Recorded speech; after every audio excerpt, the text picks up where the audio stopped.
Oh boy, it's been a crazy day. Um, I'm bringing you another unboxing video in the same night. I was recently out in St. Louis, so I was shipping everything to my house, so I haven't had a chance to get to any of it.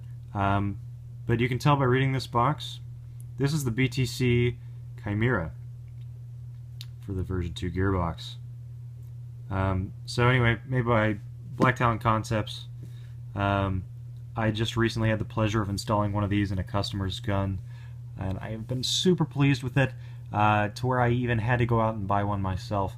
Now it's really hard to get your hands on some of these. You got to kind of know where to look.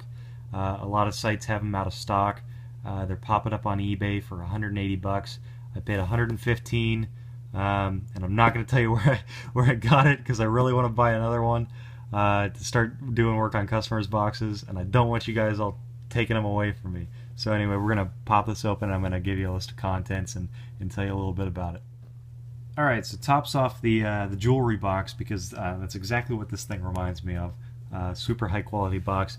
You're going to get some wiring instructions here. I didn't have these when I did the first install. I kind of had to go off the website. Anyway, this tells you a little bit about it. It also gives you the programming instructions on the second page here. Right there. This is actually a super easy programming system. The motor vibrates, you click the trigger a couple times, you'll wait for it to vibrate again, and your program's set. So you got to do this a couple times. It takes me 2-3 minutes to do a programming run on one of these. It's not that hard. Great system. The only thing that would be easier is if you could do it by phone, or you could plug it into a computer and just tell it what you want, and if it could read diagnostics. Hey, but that's the future, so hopefully we're getting there. Maybe we'll never get there, who knows. Tells you about some reliability functions, fire control functions, and electrical monitoring functions. And on the back here, troubleshooting. So these are actually great to go by. Sometimes it's not going to be when you go and you install one of these, it's not going to be a problem with the MOSFET. It's not going to be a problem with the Chimera. It's going to be a problem with something in your box.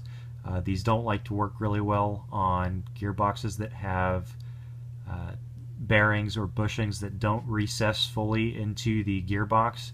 The cycle detection switch, which I'll show you here in a little bit, sometimes doesn't like to sit right on that, and it makes it to where it's impossible to shim your sector gear.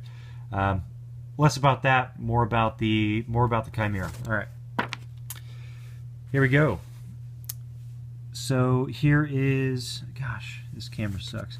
So here is the Chimera, the bread and butter, the lovely little board here. Let's dig it all out. This is what is going to run everything. You've got two nice little slots here for your wires to run, which they have so gratefully included in here. They're pretty thick and they don't like to go in there, so if you want to change the wires out, you can. Anyway, nothing else to do here. It's wrapped in some heat shrink kind of material. It's basically just plastic tubing.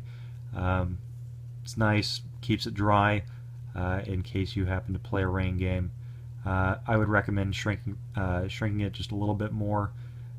Other than that, solid unit. Set that aside here. We'll go on to the trigger contact board, or the trigger control board, because there are no trigger contacts. This actually separates out into two pieces, and you have a let me refocus here. You have a spring here that seats up against the other side of the gearbox and keeps this thing steady. This is the cycle detection switch. It hits that little selector lever, the cutoff lever inside the gearbox. It functions very similarly to that, except it's all electronic. Flip this guy around. You have these two switches here, these right up against your selector plate. First one's there for whatever you put on the first and whatever you put on the second. You can put anything. You can put full auto on where semi normally would be and semi on the other, or 2-round burst, 3-round burst, 4-round burst, so on and so forth. Your data cables are going to connect back in here. You can see the two little ports, and there's your there's your trigger contact right there. It's super snappy. Okay, so I've got all these fancy wires laid out. These white ones here are going to be your data cables. These are extremely fragile. Extremely fragile. Do your best not to break them when you do your first install. However, you can get these shipped from Black Talon Concepts for like $4 or $5. I had them shipped overnight and they were $12 when I was working on the customer's gun. I really wanted to get it out of my hands and get it back to him and in his hands.